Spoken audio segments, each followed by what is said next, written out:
What's up, everyone? It is race week.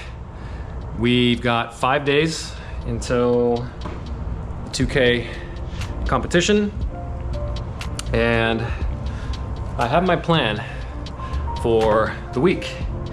Did a little bit of Googling and found a few recommendations on just kind of generally how to approach the lead up to a 2K. Need to decrease the volume a bit, and this is where I think sometimes people may go wrong. Is you do not want to necessarily decrease the intensity. You still want to do some high intensity work, but you do want to decrease the overall volume of work in the days leading up to the race. So by that I mean, and I'll just take you through what my plan is for the week. So today's Monday.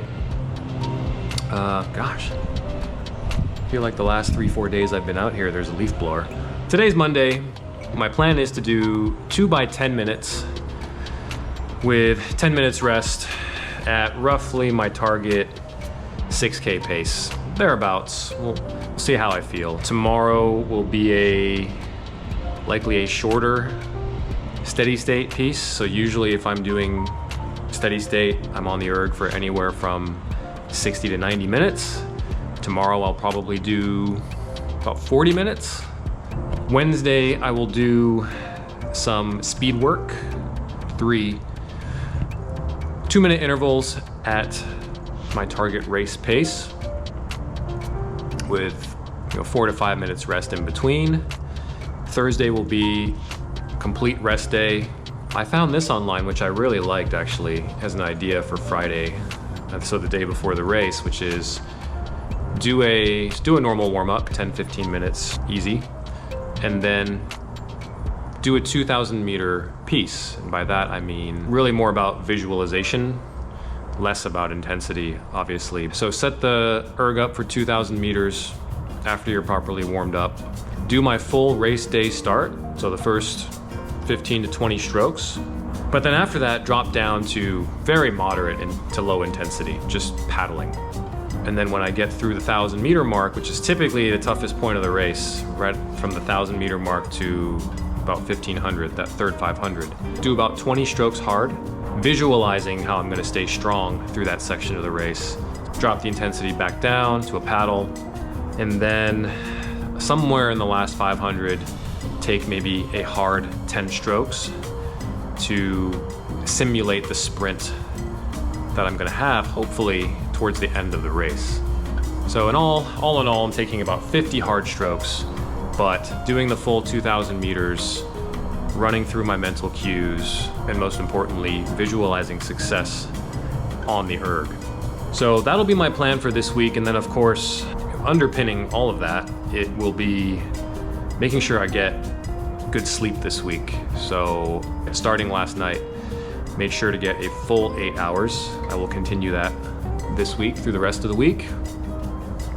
Making sure I'm eating right.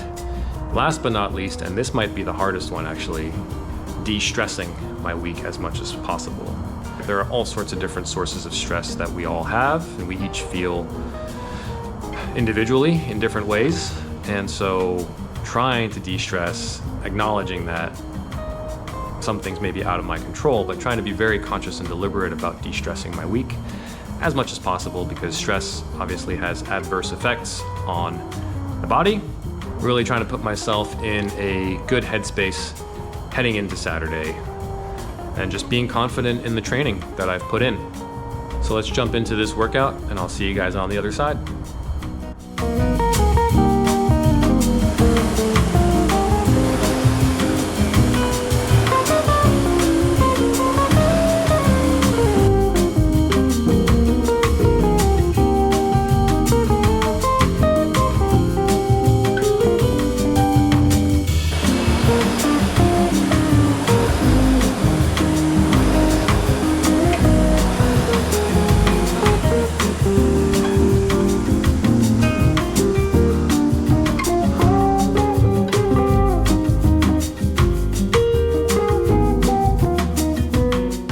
And we're back.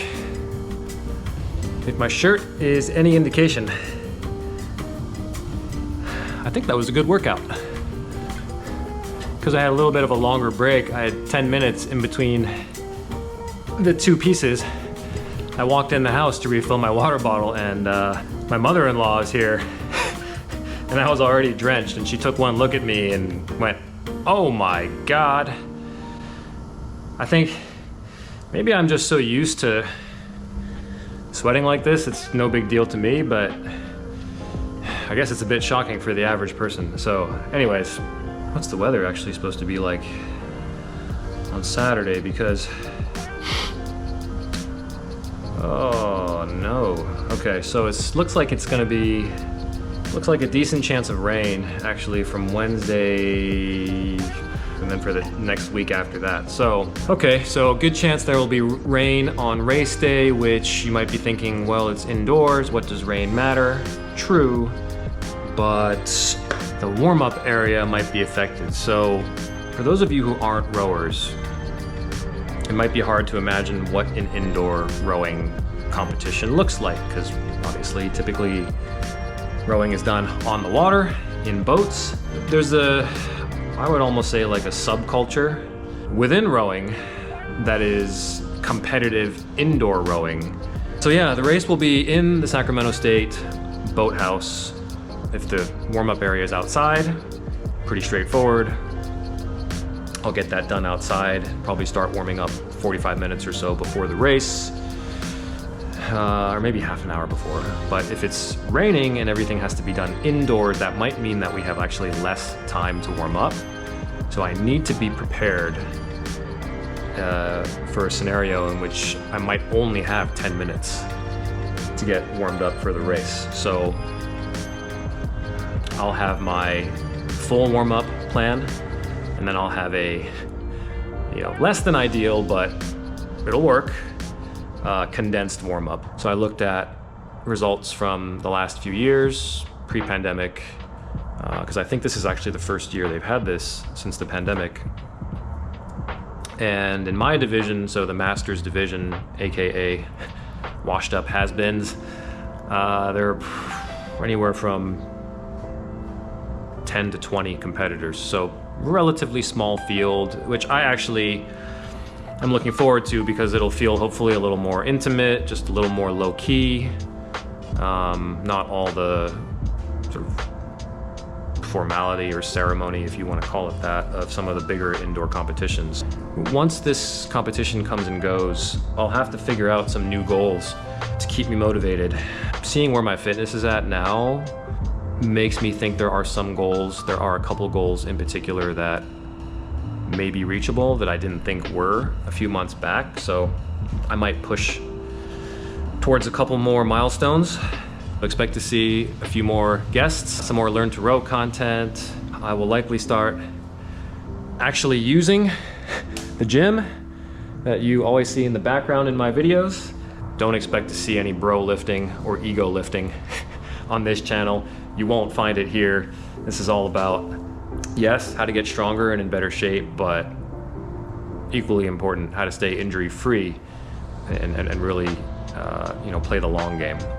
I did post the first few videos in the Row Along series. I call them Row Along videos because they're intended to be for you to row along to if you'd like. There's no music, I don't talk, it's just me and the rower at the same stroke rate for an hour. So it's perfect if you want to, for example, if you're like me and you have a TV in the background, you can fire up one of those videos on the TV alongside you while you do your workout, and hopefully make the rowing experience a little less lonely. Yeah, check those out.